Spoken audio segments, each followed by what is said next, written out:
În numele Tatălui și al Fiului și al Sfântului Duh. Harul Domnului nostru Iisus Hristos și dragostea lui Dumnezeu Tatăl și împărtășirea Duhului Sfânt să fie cu voi toți.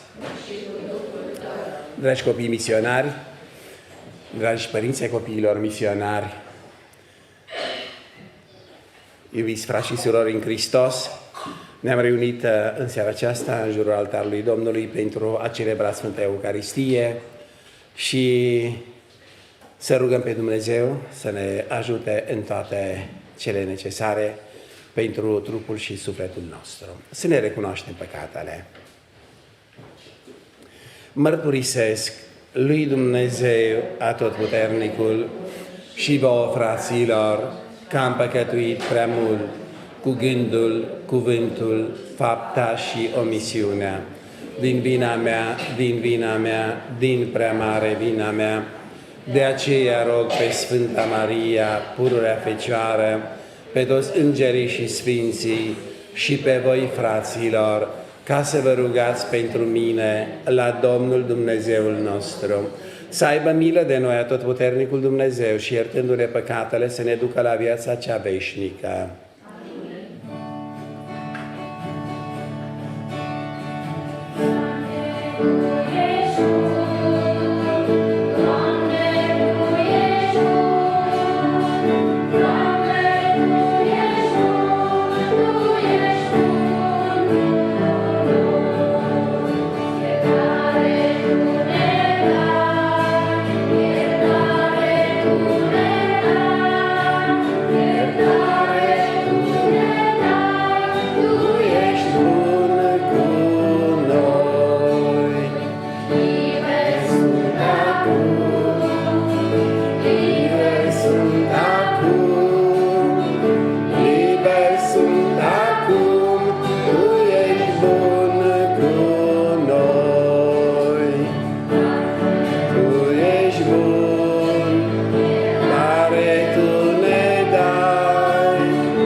Să ne rugăm. Te rugăm, Doamne, ca îndurarea Ta să purifice și să întărească neîncetat Sfânta Biserică. Și deoarece fără Tine ea nu poate dăinui nevătămată, călăuzește-o mereu cu darul Tău. Prin Domnul nostru Iisus Hristos, Fiul Tău, care fiind Dumnezeu, împreună cu Tine viețuiește și domnește în unire cu Duhul Sfânt, în toți vecii vecilor.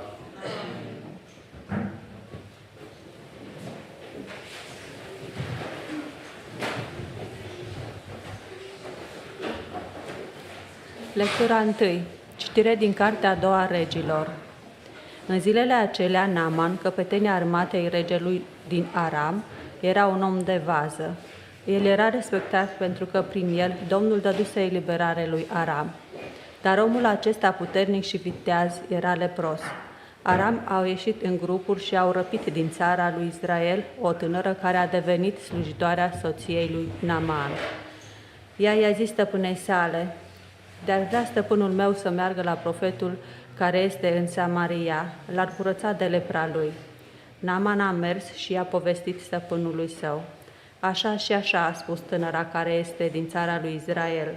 Regele din Aram i-a zis: du-te, eu voi trimite o scrisoare la regele din Israel. Naaman a mers și a luat cu sine 10 talanți de argint, 6.000 de șecheli de aur și 10 schimburi de haine. A dus la regele lui Israel scrisoarea care zicea: acum când a ajuns la tine scrisoarea aceasta, iată, îl trimit la tine pe Naaman, slujitorul meu, ca să-l vindeci de lepră. Când a văzut scrisoarea, regele din Israel și-a sfârșit hainele și a zis: sunt eu Dumnezeu ca să fac pe cineva să moară sau să trăiască? Acesta a trimis la mine ca să curăț un om de lepra lui. Recunoașteți și vedeți că el caută motiv împotriva mea. Când a auzit Eliseu, omul lui Dumnezeu, că regele lui Israel și-a sfârșit hainele, a trimis să-i se spună regelui: pentru ce ți-ai sfârșit hainele? Să vină la mine și să știi că este un profet în Israel. Naaman a venit cu caii și cu carul lui și s-a oprit la ușa casei lui Eliseu. Eliseu a trimis un mesager să-i spună: mergi și te spală de 7 ori în Iordan și trupul tău se va vindeca și vei fi curat. Naaman s-a mâniat și a plecat, zicând: iată, mi-am zis că va ieși, se va apropia și va chema numele Domnului Dumnezeului său, își va întinde mâna, va atinge locul bolnav și va curăța lepra. Oare nu sunt mai bune Abama și Parpar, râurile Damascului, decât toate apele Israelului? Nu aș fi putut să mă spăl în ele și să mă curăț? S-a întors și a plecat înfuriat. Slujitorii lui s-au apropiat ca să-i vorbească și i-au zis: părinte, dacă profetul ți-ar fi spus un lucru mare, nu l-ai fi făcut? Cu atât mai mult dacă ți-a zis: spală-te și te vei curăți. Atunci a coborât și s-a scufundat în Iordan de 7 ori și după cuvântul omului lui Dumnezeu. Și trupul a devenit ca trupul unui copilaș și s-a curățat. Naaman s-a întors la omul lui Dumnezeu cu toată tabăra sa. A ajuns, a stat înaintea lui și a zis: iată, știu acum că nu este Dumnezeu pe tot pământul decât numai în Israel. Cuvântul Domnului. Mulțumim lui Dumnezeu!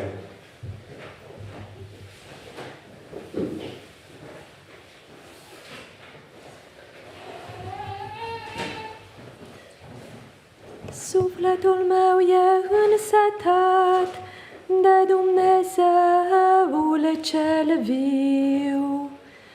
Sufletul meu e însetat de Dumnezeul cel viu.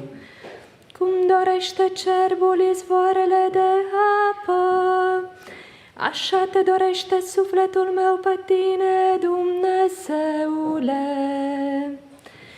Sufletul meu e însetat de Dumnezeul cel viu.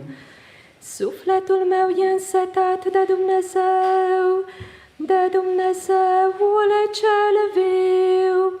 Când voi veni și voi vedea fața lui Dumnezeu. Sufletul meu e însetat de Dumnezeul cel viu.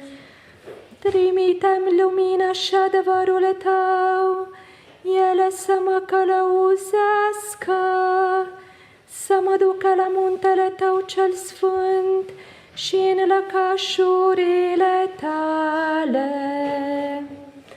Sufletul meu e însetat de Dumnezeu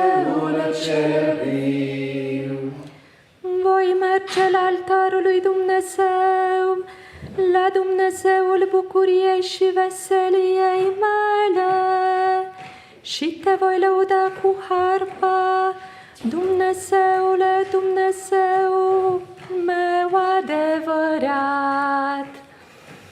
Sufletul meu e însetat de Dumnezeul cel viu.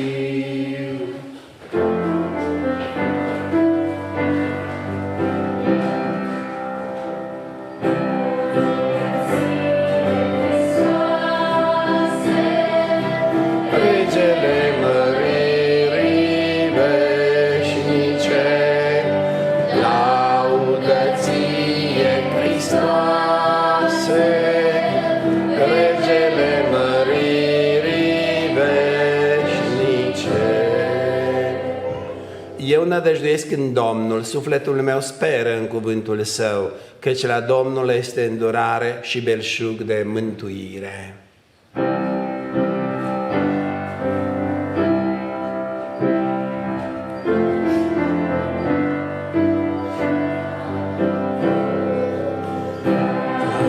Ție, Hristoase, Regele măririi veșnice, laudă ție, Hristoase, Regele măririi veșnice. Domnul să fie cu voi. Citire din Evanghelia Domnului nostru Iisus Hristos după Sfântul Luca.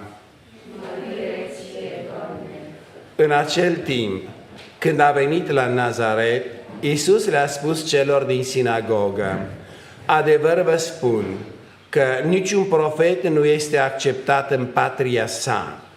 Și adevărat vă spun că multe văduve erau în Israel în zilele lui Ilie, când cerul a fost închis timp de 3 ani și 6 luni, încât s-a făcut mare foamete în toată țara. Dar Ilie nu a fost trimis la niciuna dintre ele, ci doar la o femeie văduvă din Sarepta Sidonului. Și mulți leproși erau în Israel pe timpul profetului Eliseu, dar nimeni dintre ei n-a fost curățat decât doar Naaman sirianul. Auzind acestea, toți cei din sinagogă s-au umplut de mânie. Ridicându-se, l-au scos afară din cetate și l-au dus pe buza prăpastiei, de pe colina pe care era construită cetatea lor, ca să-l arunce de acolo. Însă el, trecând prin mijlocul lor, a plecat. Cuvântul Domnului.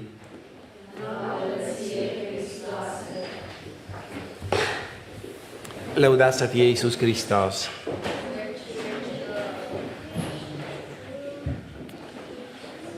Dragi copii misionari, iubiți frați și surori în Hristos,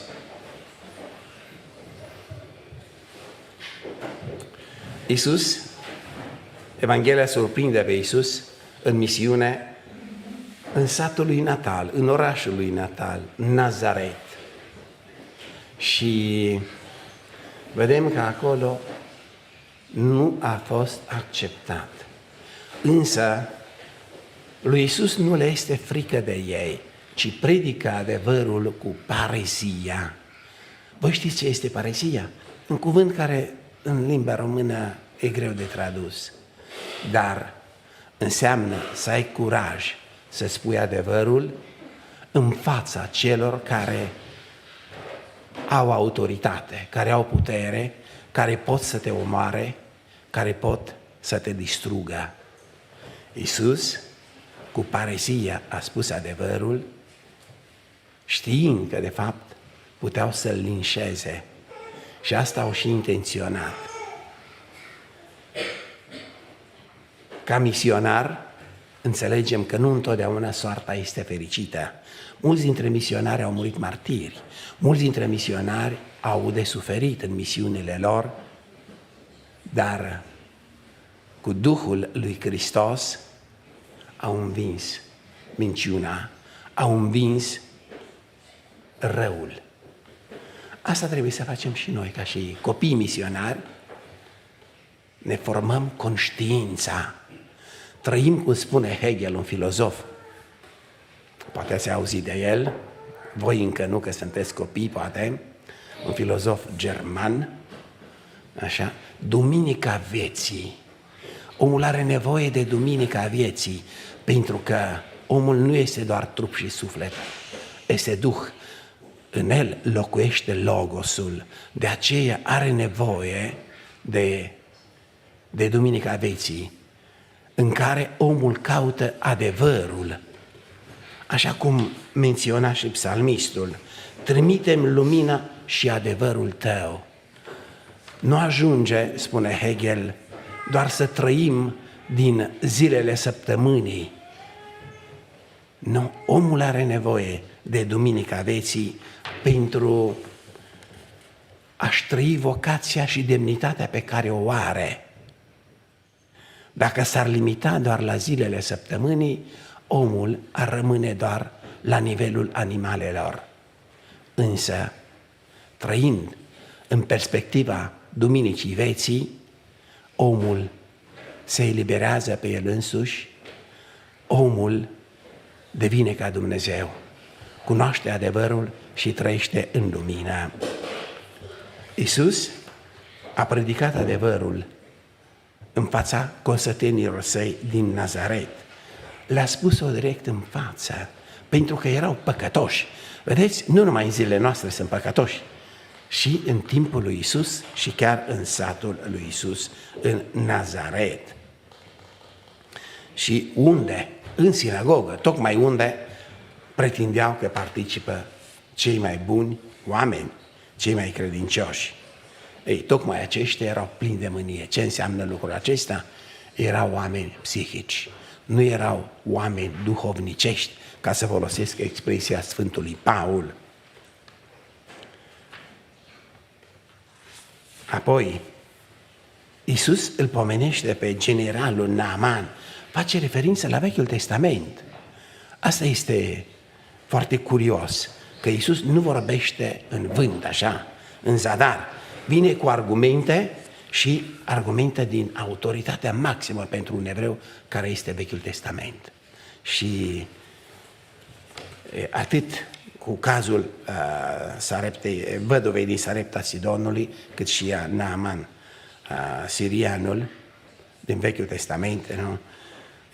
Îi laudă, îi apreciază, pentru că, într-adevăr, au avut credință. Naaman s-a vindecat și văduva din Sarepta Sidonului, care cu credință a împărtășit ultima masă a ei cu profetul Ilie, dar din acel moment n-a mai scăzut făina din covata ei și nici uleiul din sticla ei. Și vedem exemplul lui Naaman.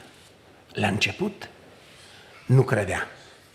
A fost nevoie de un timp de pregătire, un fel de cateheză, am spune noi astăzi, în care Naaman să parcurgă acel drum de convertire, acel drum de încredere în Dumnezeu. Și, într-adevăr, când el ajunge la capătul acestui drum, renunță la ambițiile lui, renunță la încrederea în siguranța pe care le putea da bunurile de care el dispunea în Siria și face ce îi sugerează profetul. Împlinind acel ritual de abluțiuni, generalul armatei Siriei se vindecă și se întoarce înapoi cu atâta credință și și relicvii și va deveni un predicator, un misionar al Dumnezeului adevărat. Acea experiență religioasă a lui Naaman, acel parcurs de convertire, ar fi frumos să-l facem și noi în acest timp al postului mare, în care din siguranțele noastre de fiecare zi să ajungem la acea încredere în Dumnezeu, la acea siguranță că împlinim voința lui Dumnezeu și să ne avântăm pe acest drum al credinței pe care Dumnezeu ne călăuzește. Și așa cum am cântat în psalmul responsorial, sufletul meu e însetat de Dumnezeul cel viu, să dezvoltăm, de fapt, în sufletul nostru acea iubire față de frumusețea divină, față de bunătatea divină, pentru că fără o atracție față de Dumnezeu, fără o conștiință formată după lumina lui Dumnezeu, noi nu vom fi uniți total cu El, dar când iubirea noastră simte acea atracție față de frumusețea spirituală a lui Dumnezeu, atunci noi putem spune că ne convertim, ne renaștem, suntem, de fapt, pe drumul cel bun. Lăudați să fie Iisus Hristos!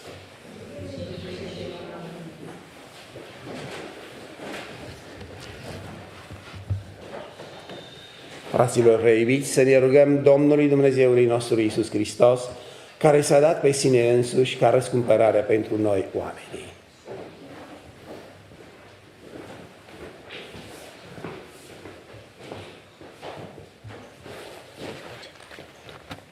Iisuse, Mântuitorul lumii, ajută biserica ta ca în acest timp de har să se hrănească mai îmbelșugat din tot cuvântul ce este din gura lui Dumnezeu și astfel să poată gusta din plin bucuria Sfintelor Paști.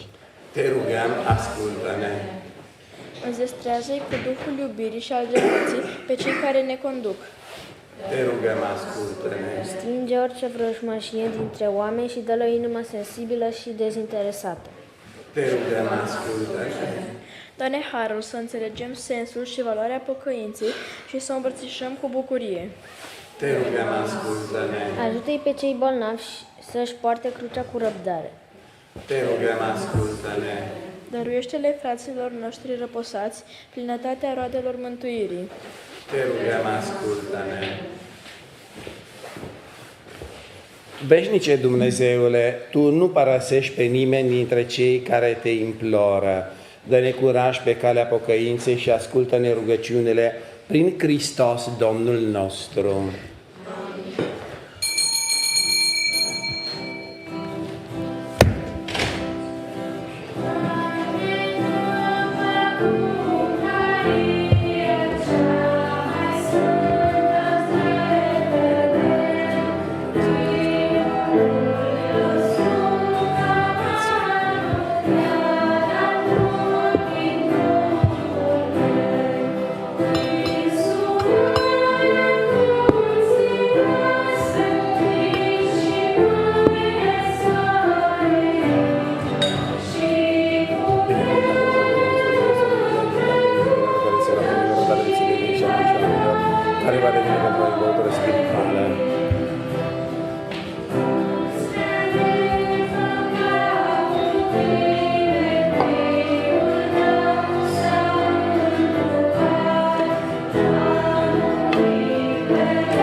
Rugați-vă, dragi copii iubiți credincioși, pentru ca jertfa mea și a voastră să-i fie plăcută lui Dumnezeu, Tatăl Atotputernicul.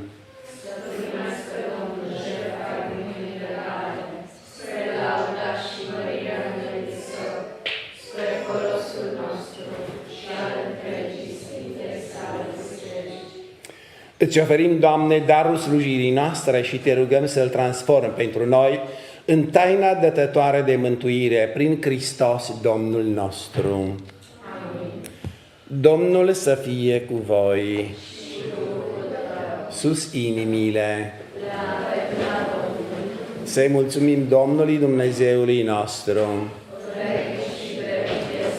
Cu adevărat vrednic și drept de cuvință și Mântuitorul lucru este să-ți aducem mulțumiri pururea și în tot locul, ție, Doamne, Părinte Sfânt, atotputernic, veșnic Dumnezeu, pentru că prin post și înfrânare ne ajut să învingem pornirile rele, ne ridici mintea spre cele cerești, ne întărești sufletul în virtute și ne dăruiești veșnica răsplată prin Domnul nostru Iisus Hristos.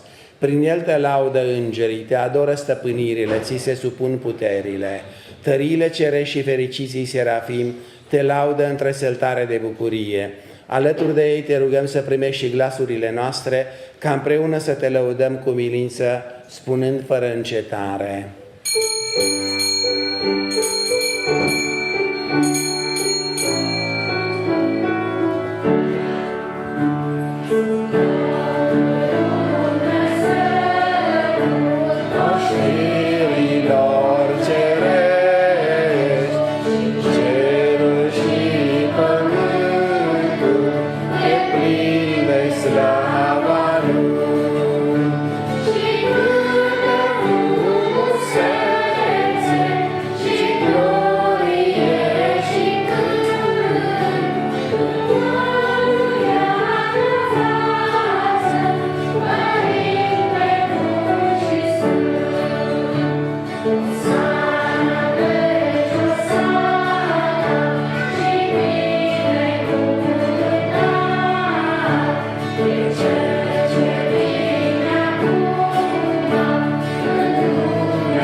Cu adevărat, Sfântă ești, Doamne, izvorul la toată sfințenia.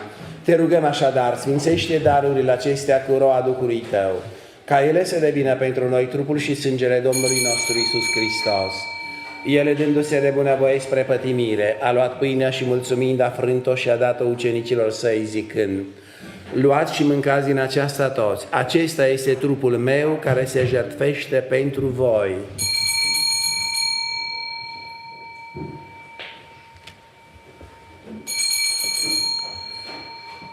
De asemenea, după cină, luând potirul și din nou mulțumind, le-a dat ucenicilor săi, zicând: luați și beți din acesta toți, acesta este potirul sângelui meu, al noului și veșnicului legământ, care pentru voi și pentru mulți se varsă spre iertarea păcatelor.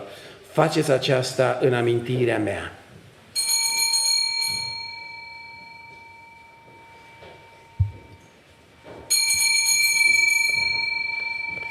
Misterul credinței.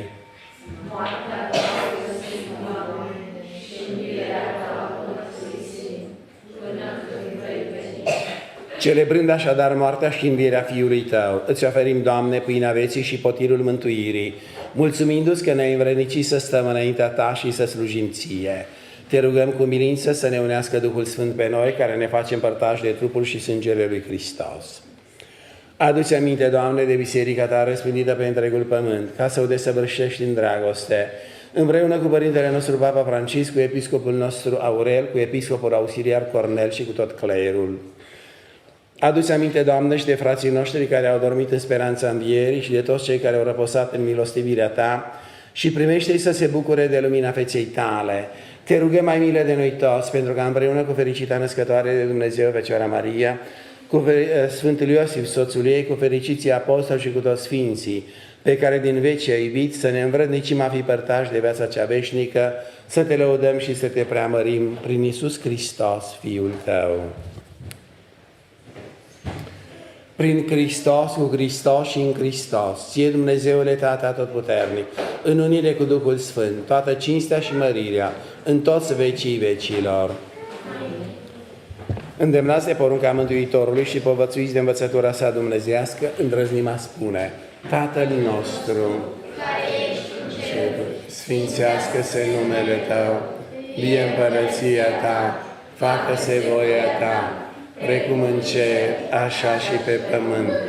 Pâinea noastră, cea de toate zilele, dă-ne nouă astăzi și ne iartă nouă greșelile noastre, precum și noi iertăm greșiților noștri, și nu ne duce pe noi în ispită, ci ne mântuiește de cel rău. Mântuiește-ne, te rugăm, Doamne, de toate relele și binevoiește a da pacea în zilele noastre, pentru că ajutați de milostivirea Ta să fim pururea liberi de păcat și feriți de orice tulburare, așteptând speranța fericită și venirea Mântuitorului nostru, Iisus Hristos.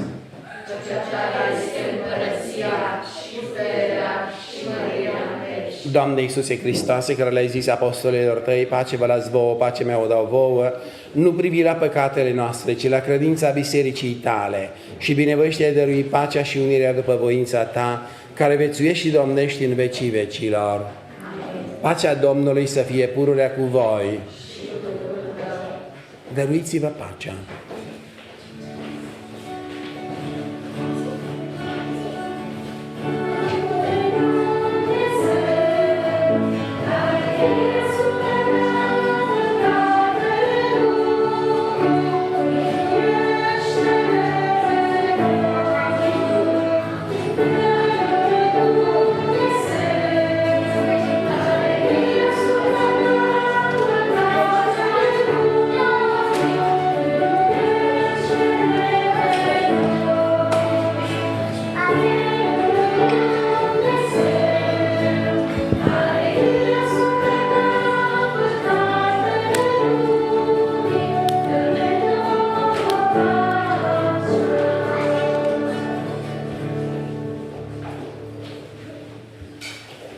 Iată mielul lui Dumnezeu, iată-L pe acela care ia asupra sa păcatele lumii.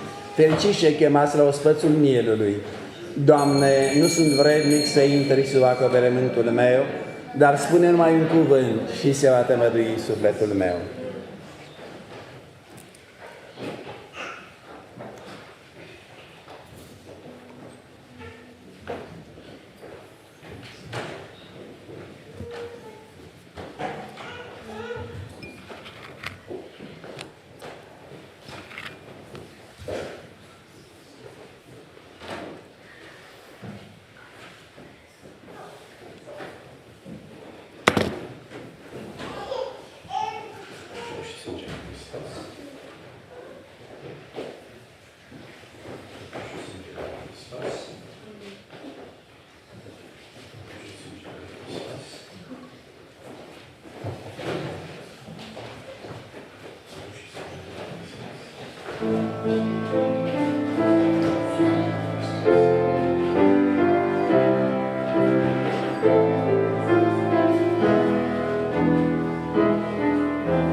Să ne rugăm.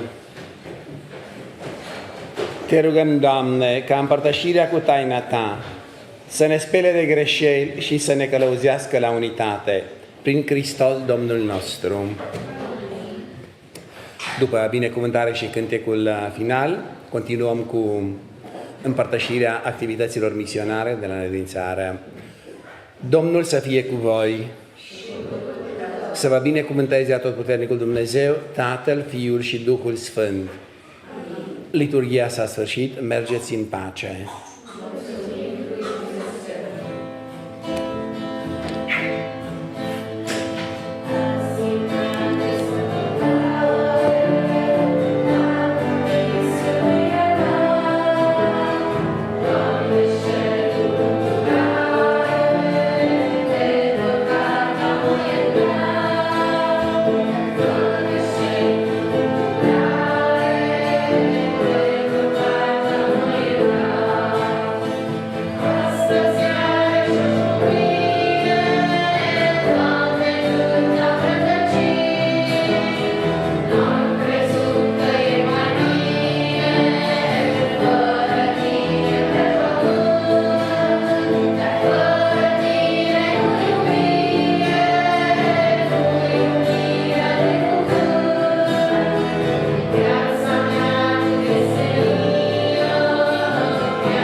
Lăudați să fie Iisus Hristos!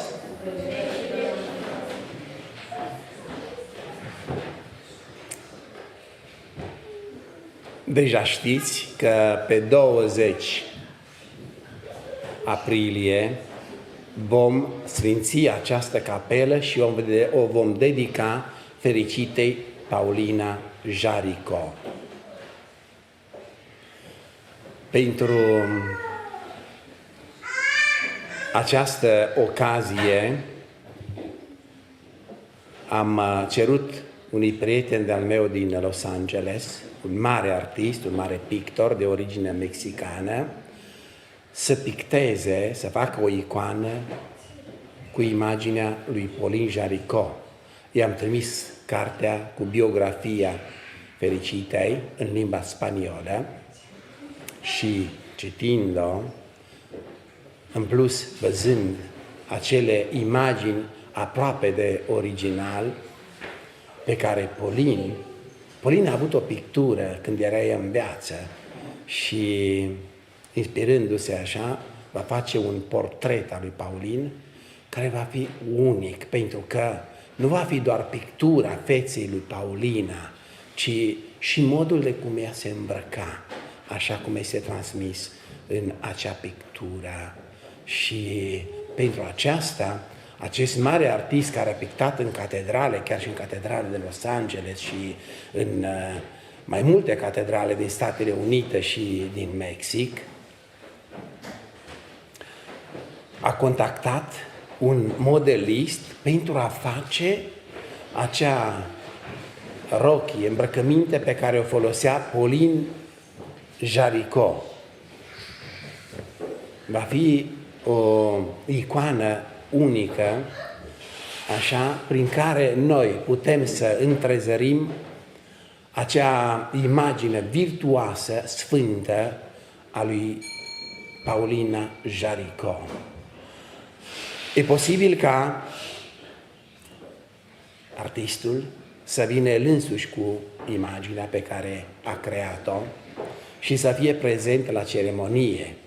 Așa că atunci sperăm ca toți misionarii de aici din București să participe la această ceremonie.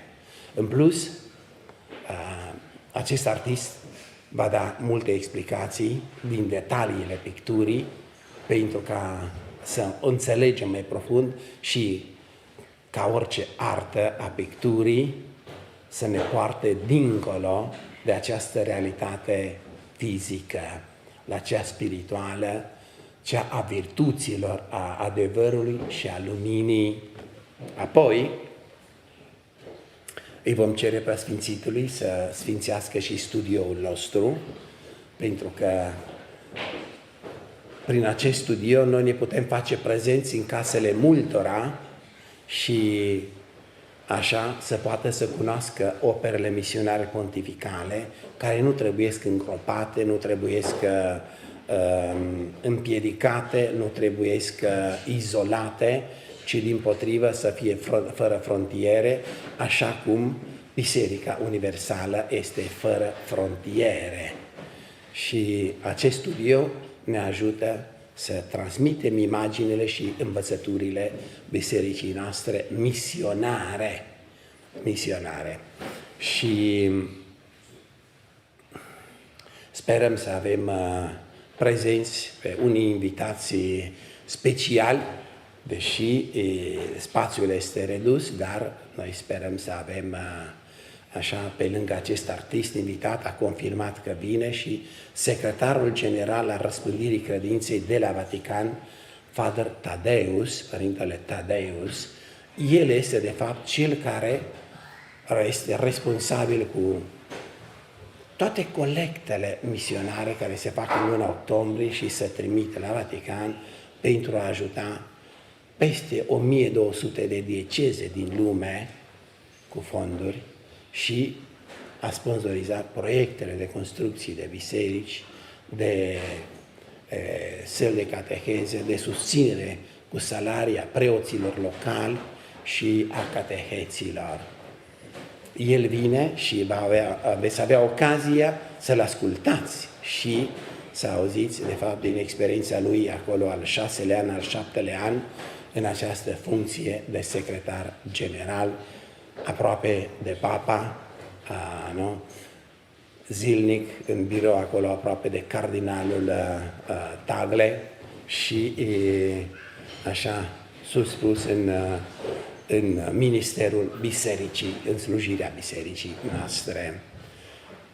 Și apoi autorității noastre locale, data este stabilită împreună cu înalt preasfințitul Aurel și el va prezida ceremonia, sperăm să fie și nunțiul apostolic și preasfințitul Păuleț, responsabil cu Comisia pentru Misiuni în cadrul Conferinței Episcopilor din România.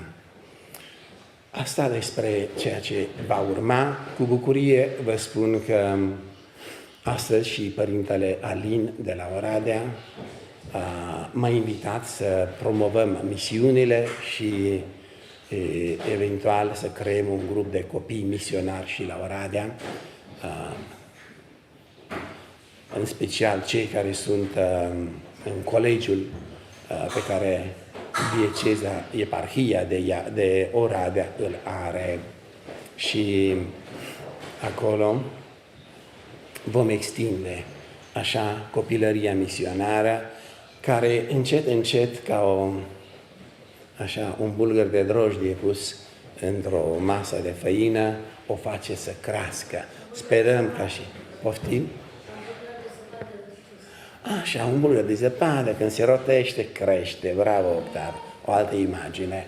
Așa să crească și copilăria misionară în toate diecezele și în toate parohiile noastre, pentru că aduc mari beneficii spirituale și morale copiilor, mari contribuții și avem nevoie pentru ca să creștem oameni după imaginea lui Isus, după învățătura lui Isus. Așa, apoi în luna mai ne pregătim pentru ziua națională. Vă voi anunța data, unde o vom celebra, nu am stabilit-o încă, dar fără îndoială, aici la București, va trebui să vă întâlniți și să celebrați dacă stabilim să o celebrăm într-o altă parte la nivel național. Eu vă doresc o seară minunată, atât pentru seara aceasta. Lăudați să fie Iisus Hristos!